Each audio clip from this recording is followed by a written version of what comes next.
Okay, Assalamualaikum. Saya Faiz. So, sekarang ni saya nak explain berkaitan tentang harta pusaka. Okay, kebanyakannya orang cerita tentang hibah takaful kan. So, kat sini saya nak cerita tentang harta pusaka lah.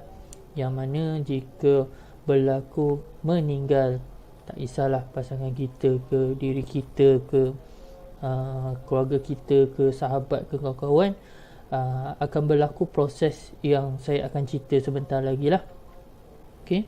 So, bila berlaku meninggal, kebanyakannya semua harta-harta akan di-freeze. Maksudnya duit dalam akaun tak boleh diambil, pelaburan tak boleh dikeluarkan, rumah kena beku sementara, which is dia kena melalui fasa pembahagian. Sama ada pembahagian secara hibah atau pembahagian secara faraid. Okey. So sebelum saya cerita lebih panjang, saya nak cerita dulu apa proses jika selepas berlakunya meninggal dunia. Okey. Saya sebelah. Okey. Ini adalah 6 perkara atau urusan selepas berlakunya kematian. Okey, yang pertama pengurusan jenazah lah. Okay, pengurusan jenazah ni pengebumian pengebumian arwah lah. Okay, kalau boleh biarlah apabila matinya salah seorang daripada kamu, maka janganlah kalian mengurungnya, melewatkan pengebumiannya. Sebaliknya, segerakan membawanya ke kubur.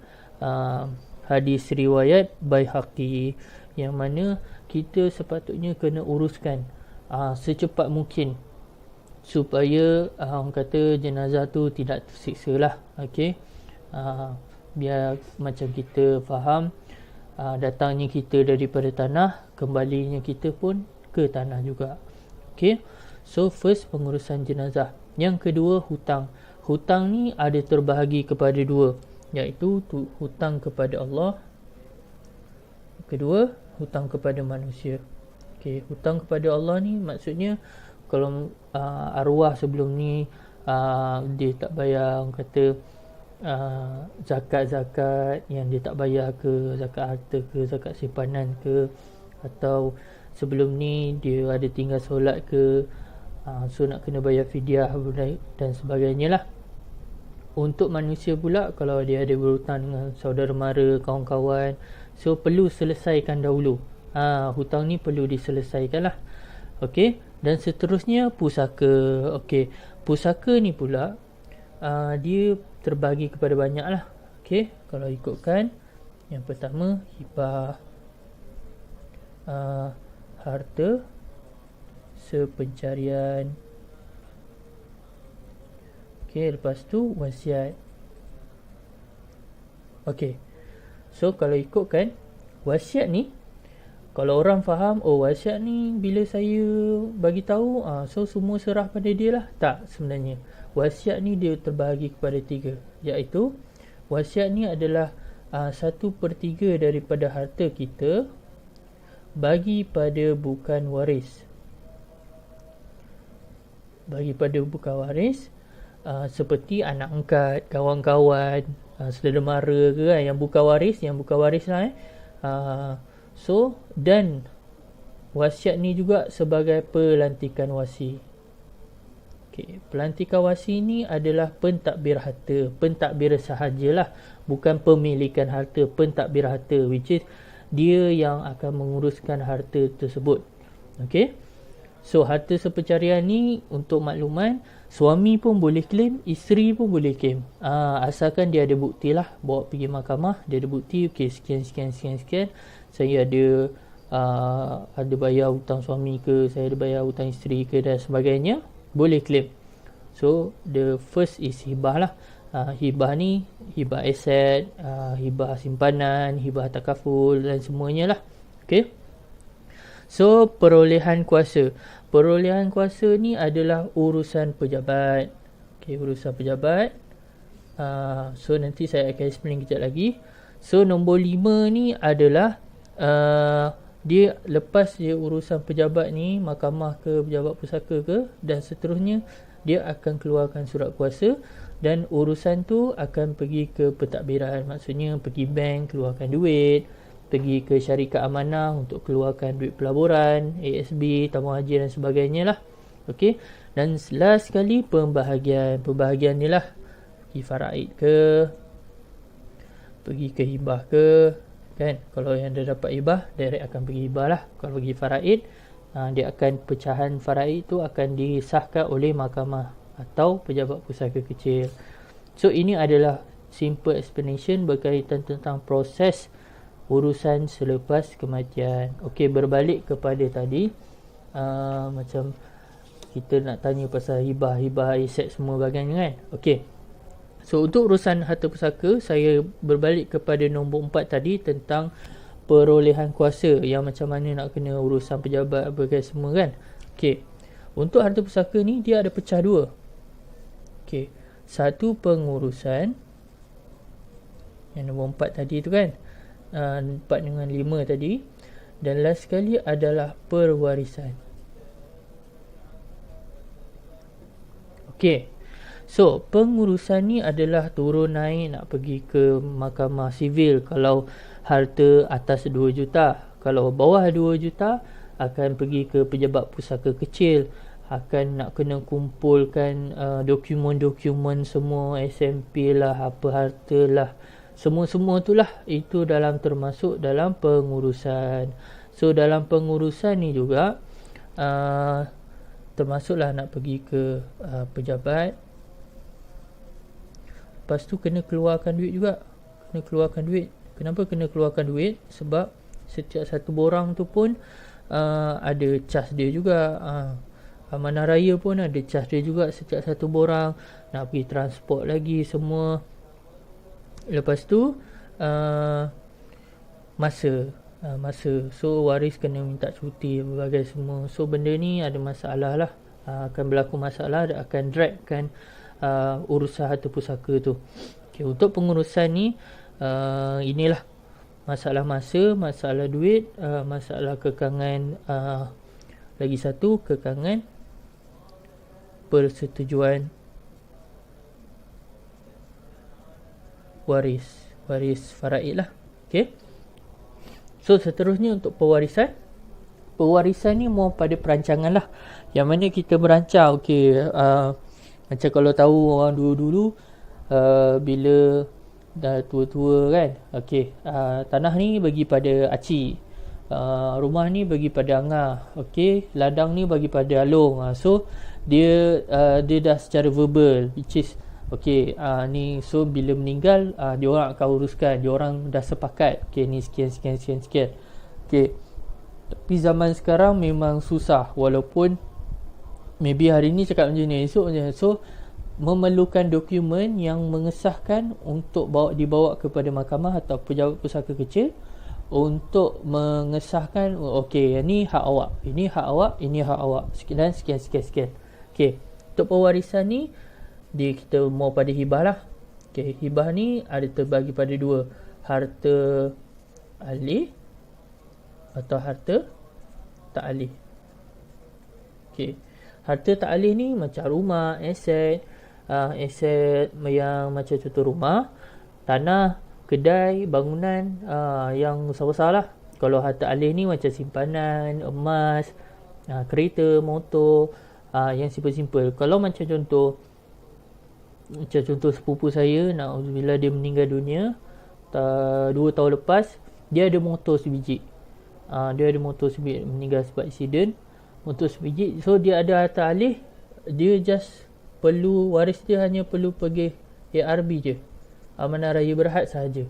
Tapi kalau once dia ada harta tak alih macam tanah ke apa ke semua, so boleh bawa dua-dua ni boleh bawa pergi ke pejabat pusaka kecil atau mahkamah sivil lah.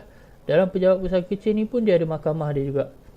Okay, so proses ni yang melibatkan masalah kekangan masa, kekangan duit dan kekangan waris-waris lah. Okay, so disebabkan itu munculnya hibah. hibah ni untuk orang kata nak bagi tahu, okey, yang ni memang khas untuk isteri saja, yang ni khas untuk suami saja, ini khas untuk anak saja, dan semua tak layak untuk claim lah faraid dan sebagainya. So ini adalah proses yang very very simple. Yang ni cara macam mana nak mengurus harta pusaka lah. Okey, untuk macam puan tanya, okey, macam mana hikmat kami ni di macam saya dengan wasiat shop lah. Okey, dengan wasiat shop, I don't know, sebab saya pernah dengar juga wasiat shop pernah datang ke yang dekat mana tu, pejabat ni juga kan, tentera, untuk check boleh ke tak apa. Diorang kadang-kadang ada juga klien-klien yang ambil, ada yang tak ambil. Cuma tengoklah. Okey, hikmat wasiat shop. Okey, wasiat shop. Okey, tugas dia sama juga, dia ada dua, satu pengurusan, satu perancangan tadi itulah untuk pewarisan. Okey, untuk pengurusan, yang pertama hikmat dia akan buat khutbah pusaka. Khutbah pusaka ni jika lepas berlaku meninggal dan selesai dah urusan jenazah pelbagai semua, so pihak waris boleh set masa dengan wasiah untuk datang ke rumah untuk bercerita tentang khutbah pusaka lah. So kalau arwah ada buat hibah ke, ada buat pesanan ke, kat situlah kita akan berkumpul waris-waris faraid ni. Dan kalau ada third party, macam contoh adik lelaki arwah ada isteri, isteri tu tak boleh masuk. Kalau dia nak masuk pun sekadar mendengar je, dia tak boleh bercampur lah, ni tak setuju tak boleh. Dia tak boleh ambil orang kata ambil berat lah pasal bila kita berkumpul ni kan.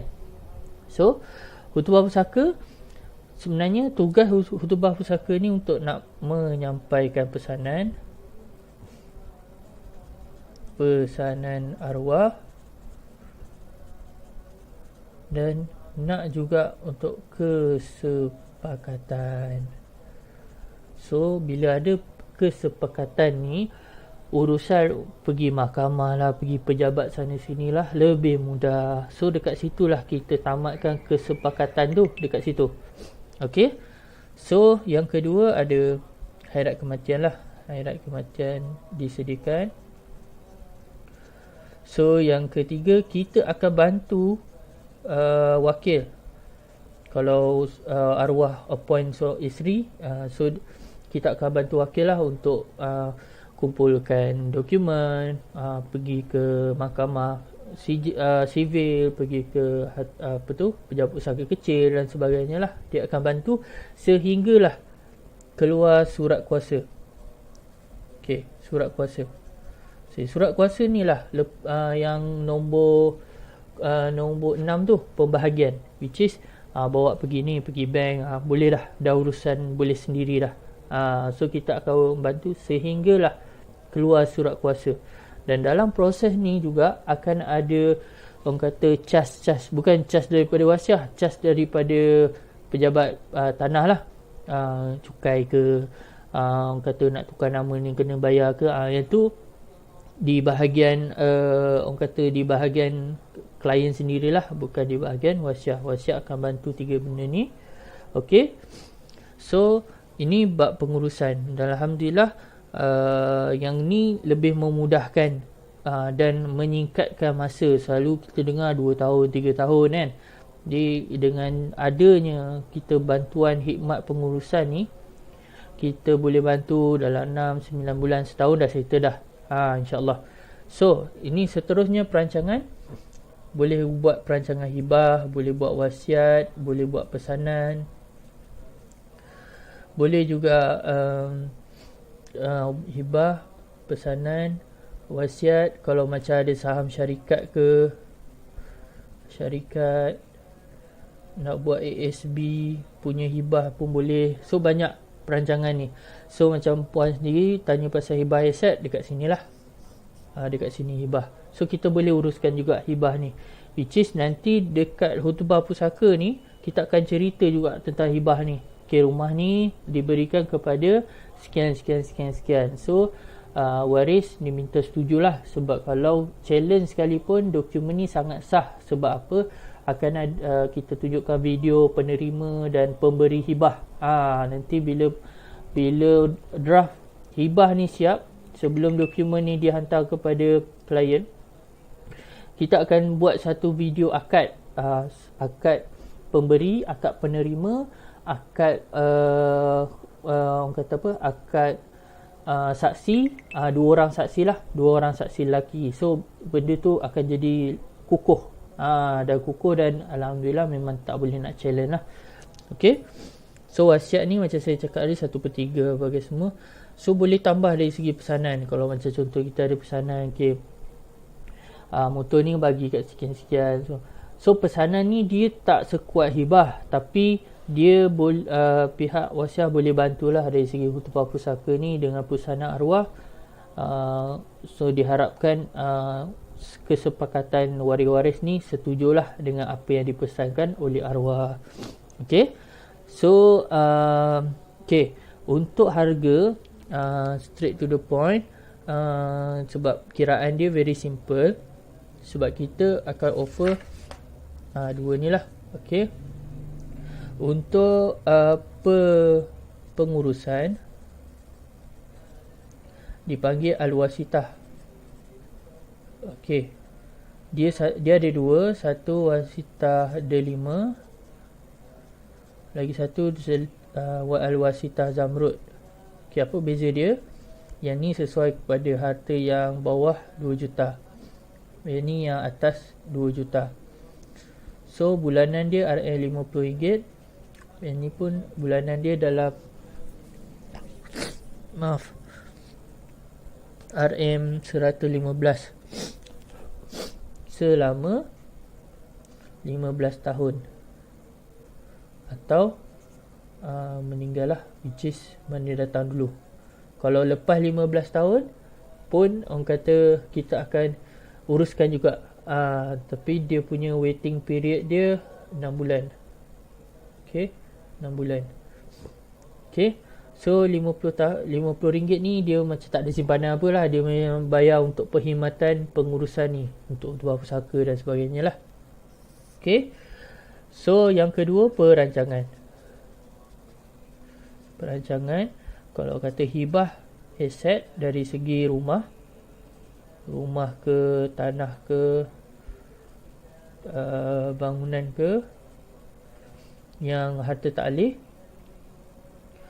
RM1,600 untuk 3 SMP lah, atau 3 harta lah. Okay, boleh letak 3 harta. Okay, so kalau harta tu masih bercagar, ada tambahan dalam RM500. Kalau untuk yang harta yang bercagar lah, macam masih ada loan rumah bagi semua, so RM2,100. Okay, so yang ni dia boleh buat bayaran bulan-bulan. Tak silap saya maksimum 3 tahun, tapi the best is setahun pun dah settle lah. InsyaAllah itu je lah. So ini adalah harga dia lah, RM2,100 dengan RM50 sebulan.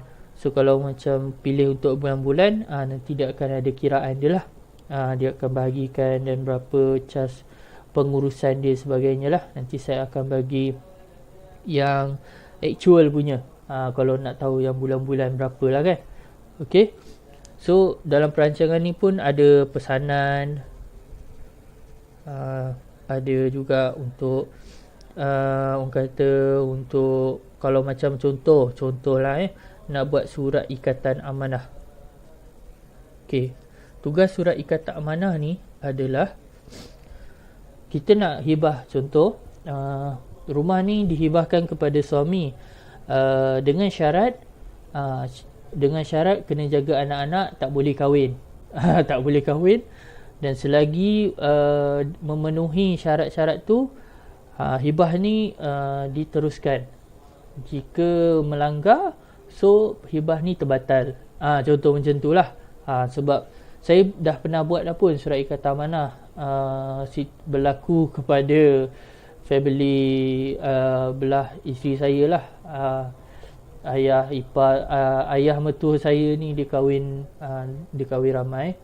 So rumah yang diduduki ni nak dihibahkan kepada kakak lah yang isteri pertama.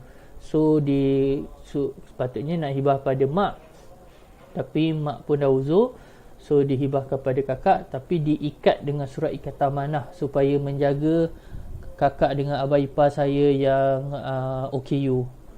So jika berlaku meninggal kepada ayah mertua saya ni, so hibah tu terus berjalan lah. Dia boleh tukar nama dan sebagainya lah. Okay, so itu sahaja penerangan saya lanjut. Maaf saya tak boleh nak buat dalam slide sebab saya lebih suka conteng-conteng ni lah untuk lebih faham lah kot, insyaAllah. So apa-apa nak bertanya lebih lanjut boleh roja saya, insyaAllah. Terima kasih banyak. Assalamualaikum.